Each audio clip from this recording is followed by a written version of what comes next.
मित्रों नमस्कार। स्वास्थ्य जागरूकता कार्यक्रम के तहत आज हम हैं चौपला चौराहे के पास दीपमाला अस्पताल में। ये अस्पताल लंबे अरसे से आपकी सेवा कर रहा है, मरीजों की सेवा कर रहा है और डॉक्टर सोमेश मेहरोत्रा जो शहर के वरिष्ठ फिजिशियन हैं, आपसे आज बात करने आए हैं। ब्रेन स्ट्रोक के मामले भी होंगे, शुगर के भी जुड़े मामले होंगे, दिल की बीमारियों से भी जुड़े मामले हैं, तमाम तरीके की आपकी शंकाएं हैं, हमारे भी सवाल हैं। गौर से सुनिए डॉक्टर सोमेश मेहरोत्रा को। डॉक्टर सोमेश मेहरोत्रा सर, मौसम परिवर्तित हो रहा है। अभी तक तो रातें ठंडी हो रही थी, डिग्री टेम्परेचर पहुंच गया था गिरते गिरते पारा। अब भविष्यवाणी है कि पूर्वांचल में जहां अंधेरा होने लगा, कोहरा होने लगा दिन में, पश्चिमांचल में तेज हवाएं भी चलेंगी और कुछ दिन बाद कोहरा ठंड भयंकर बढ़ जाएगी। ब्रेन स्ट्रोक के मामले आ रहे हैं, पैरालिसिस के केसेस भी रिकॉर्ड हो रहे हैं। ठंड से किस तरीके की दिक्कतें सेहत के सामने नई चुनौतियां हो सकती हैं, सोमेश मेहरोत्रा सर सुनना चाहेंगे हमारे दर्शक भी आपकी जुबानी। सर, वैसे ठंड से जनरली और भी दिक्कतें बढ़ती हैं, जैसे कि वायरल इन्फेक्शन, जुकाम, खांसी, अस्थमा अटैक्स। लेकिन हाँ, ठंड में एक ब्रेन के स्ट्रोक्स के केसेस काफी ज्यादा बढ़ जाते हैं। उसका पहला कारण ये होता है कि ठंडे दिनों में लोगों का ब्लड प्रेशर बढ़ जाता है। ज्यादातर उन्हीं लोगों का ब्लड प्रेशर जिनका बॉर्डर लाइन ब्लड प्रेशर है या एक दवाई खा के गर्मियों भर जिनका काम चलता रहा, सर्दी आते सही, और वो भी शुरू के दिनों में, बाद में तो उनको समझ में आ जाता है कि सर्दियां आ गई, दवाई बढ़ा लो। वरना सर्दियों से, ठंड लगने से मरीज का बीपी बढ़ जाता है और बीपी अत्यधिक बढ़ जाने से ब्रेन की नस फटना यानी कि इंट्रासेरेब्रल हेमरेज, ब्रेन हेमरेज होने के चांसेस और ब्रेन के अंदर क्लॉट आने के चांसेस भी बढ़ जाते हैं। तो पिछले 2-3 हफ्तों से हम देख रहे हैं कि ब्रेन हेमरेज और ब्रेन क्लॉट दोनों के केसेस थोड़े ज्यादा बड़ी मात्रा में आ रहे हैं। सर, चोट लग जाने से भी क्या दिमाग पर थक्का बन जाता है, उसका भी परिणाम दैनिक दिनचर्या के शरीर पर पड़ने लगता है, कुछ ऐसा कुछ है? देखिए, चोट लग जाना पूरा डिफरेंट टॉपिक है। चोट लग जाने से कंडीशन हेमेटोमा या दिमाग की झिल्ली के नीचे अगर खून आ जाता है तो उसका इलाज ऑपरेशन होता है। अगर दिमाग के अंदर गुम चोट हो तो इसका इलाज दिमाग की सूजन कम करने की दवाई देना होता है। चोट लगने से पैरालिसिस होना वो एक टोटली डिफरेंट टॉपिक है। चोट लगने से पैरालिसिस होने में हड्डियों का फ्रैक्चर वगैरह भी हो सकता है, लेकिन इसका सर्दियों से डायरेक्ट मतलब नहीं है। हाँ, कोहरे में एक्सीडेंट होने के चांसेस बढ़ जाते हैं। जिज्ञासा है आपके द्वारा जानने की, ब्रेन स्ट्रोक क्या है, लकवा क्या है, पैरालिसिस क्या है। देसी जड़ी बूटी लोग कराने के चले जाते हैं, मालिश कराते हैं, तेल है यहाँ बदायूं के पास में कहीं को तेल और मालिश का चक्कर भी चल रहा है। कोई भूत प्रेत और तमाम बाधाएं मान बैठते हैं। क्या मौसम से भी ब्लड शुगर और हाई ब्लड प्रेशर से भी इस चीज़ का ताल्लुक है, कोई बताना चाहेंगे? ये एक बहुत ही अच्छा सवाल है और हमारे इस एरिया में, खासतौर से बरेली के आसपास के एरिया में, सिर्फ यहीं पे नहीं, पूरे पश्चिमी उत्तर प्रदेश में ये देसी इलाज का पैरालिसिस में, जिसको फालिज बोलते हैं, उसका बहुत ही ज़्यादा चलन हो गया है। मैं इसके बारे में आपको एक किस्सा सुनाऊंगा। आज़ादी से पहले 1930 के आसपास हिंदुस्तान में पोलियो की महामारी फैली थी।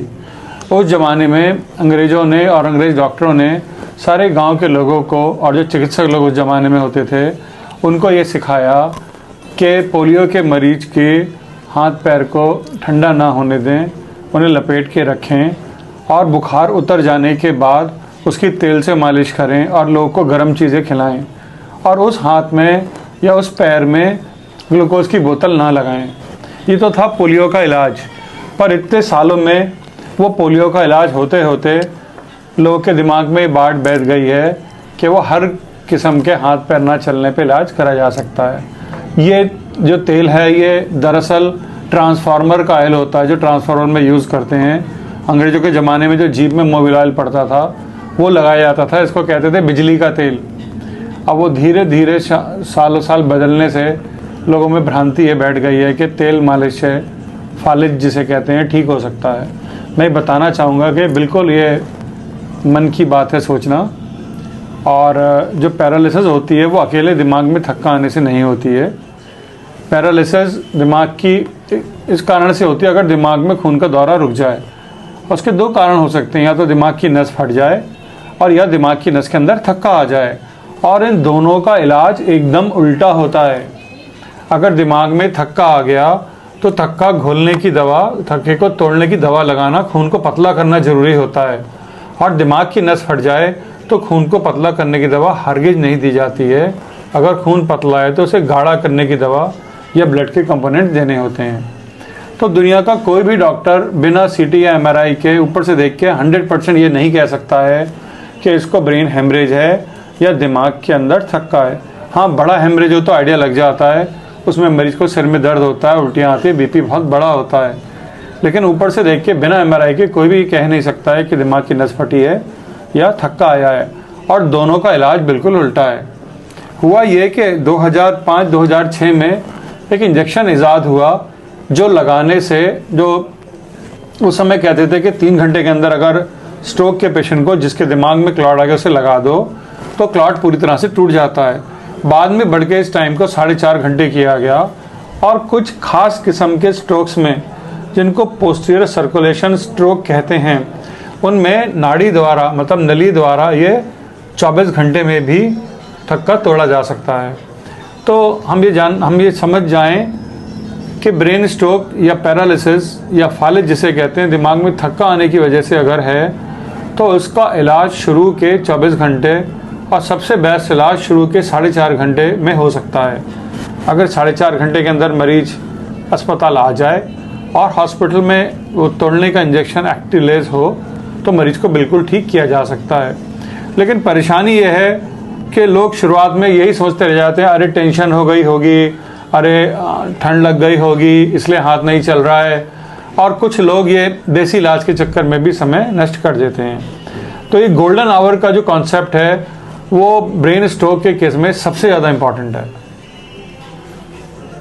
सुमेश सर, जाड़ा पड़ रहा है, फिजिकल एक्टिविटी कम हो रही है, लोग आने वाले दिनों में ठंड में घर में बैठेंगे, चाय कॉफ़ी पियेंगे, टीवी देखेंगे, मोबाइल देखेंगे और शुगर और ब्लड प्रेशर चल रहा है। ऐसे में क्या कहेंगे, क्या सलाह देंगे ऐसे लोगों को? फिजिकल एक्टिविटी ख़त्म हो रही है। शुगर के मरीजों को हम ये सलाह देंगे सर कि हाँ, दिसंबर है, बहुत गुड़ की पट्टियाँ बनी हैं, गजक और केक और पेस्ट्रीज मार्केट में घूम रही हैं, आपके पास भी लोग दोस्त देखे जा रहे हैं। लेकिन शुगर के मरीजों को बेकरी प्रोडक्ट से बिल्कुल दूर रहना चाहिए। शुगर के मरीज अगर किसी पार्टी में जाके जलेबी खा रहे हैं, शादी में जाके, तो वहाँ इतना डांस करना चाहिए कि वो जलेबी की कैलोरी जल जाएं। शुगर के मरीज भूल कर भी मदिरा पान की तरफ ना सोचें। शुगर के मरीज खास तौर से सर्दियों में धूम्रपान और तंबाकू से दूर रहें। और सुबह के समय मॉर्निंग वॉक पर ना जाएं भले ही, लेकिन आप दोपहर में शाम को जा सकते हैं। घर के अंदर योगा, प्राणायाम या कार्डियो एक्सरसाइजेस कर सकते हैं। सर्दियों के अंदर फिजिकल एक्सरसाइज बना के रखेंगे तो शुगर कंट्रोल में रहेगी। दर्शक आपको सुन चुके हैं। अगर आपसे मिलना चाहें, कहाँ मिलेंगे, किस जगह बरेली में मिलेंगे और क्या क्या सुविधाएं आपके अस्पताल में मिल जाएंगी मरीजों को?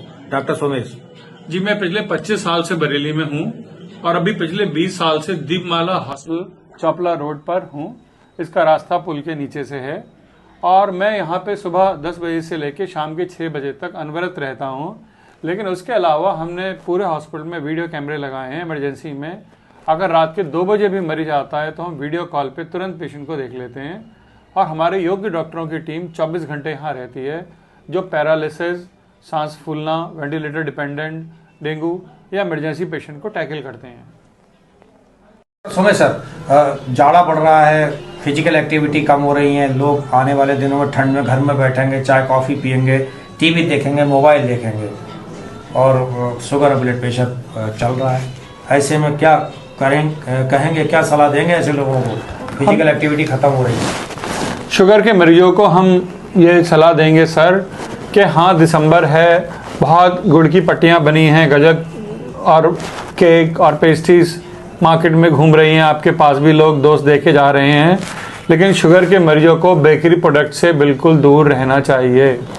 शुगर के मरीज अगर किसी पार्टी में जाके जलेबी खा रहे हैं, शादी में जाके, तो वहाँ इतना डांस करना चाहिए कि वो जलेबी की कैलोरी जल जाएं। शुगर के मरीज भूल कर भी मदिरा पान की तरफ ना सोचें। शुगर के मरीज खास तौर से सर्दियों में धूम्रपान और तंबाकू से दूर रहें। और सुबह के समय मॉर्निंग वॉक पर ना जाएं भले ही, लेकिन आप दोपहर में शाम को जा सकते हैं, घर के अंदर योगा प्राणायाम या कार्डियो एक्सरसाइजेस कर सकते हैं। सर्दियों के अंदर फिजिकल एक्सरसाइज बना के रखेंगे तो शुगर कंट्रोल में रहेगी।